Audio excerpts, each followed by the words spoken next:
అదే మా మొదటి ప్రశ్న. మహారాజా, ఈ పైడి గిన్నెలో ఏమున్నది? బంగారు గిన్నె లోపల పాలు ఉన్నాయి. ఈ పాలలోన ఏమేమున్నాయి? పాలల్లో పెరుగు, వెన్న, చల్ల, నెయ్యి అన్నీ ఉన్నాయి. పాలల్లో నెయ్యి, చల్ల, వెన్న, పెరుగు ఎక్కడున్నాయో దేనికి దాన్నే చూపించండి చూద్దాం. అని అందులోనే అంతర్లీనంగా ఉంటాయి. మరలాగే ఆ దేవుడు అంతటా అన్నిటా అంతర్లీనంగా ఉన్నాడు. దేవుడు ఏ దిక్కుగా చూస్తున్నాడు చెప్పగలిగితే ఇదేనా రెండవ ప్రశ్న. దీపం చెప్పే. ఈ సెమ్మెలో పెరుగుతూ ఉండేదేమిటి? ఆరని దీపం.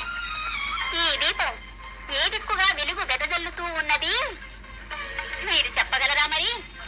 ఎలా చెప్పమంటావు? ఈ సెమ్మిలో ఉన్న దీపం 4 ప్రక్కలా వెదజల్లుతూనే ఉంటుంది వెలుగులు.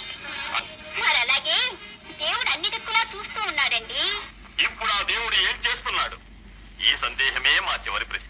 రాజా, దీనికి నన్ను సరైన సమాధానం చెప్పమని అంటే ఒక్క గడియ నేను మహారాజుగాను, తమరు సాధారణ పౌరునిగాను మారాలి. తమకిష్టమేనా? మహదానందంగా. ఎవరక్కడ? భటులారా, ఈ మహారాజును చెరసాలకు పంపించండి. ఈ అమాత్యని గంటేయండి. ఇప్పుడు ఇక్కడున్న ప్రజలకు అన్నం పానీయం ఏమీ ఇవ్వకుండా పత్తులు పెట్టండి. తల్లి, ఇదెక్కడి వేడుక? వేడుక కాదు మహారాజా, ఇదే ఇప్పుడు ఆ దేవుడు ఏం చేస్తున్నాడన్న దానికి అర్థం. నన్ను మహారాజును చేసి, తమన్ను ఒక పౌరుని చేసి, ఒక్క క్షణ కాలంలో దేవుడు ఈ విధంగా ఒక నాటకాన్ని ఆడించాడు. ఇప్పుడు అర్థమైందా దేవుడు ఏం చేస్తున్నాడు అన్నది? తల్లి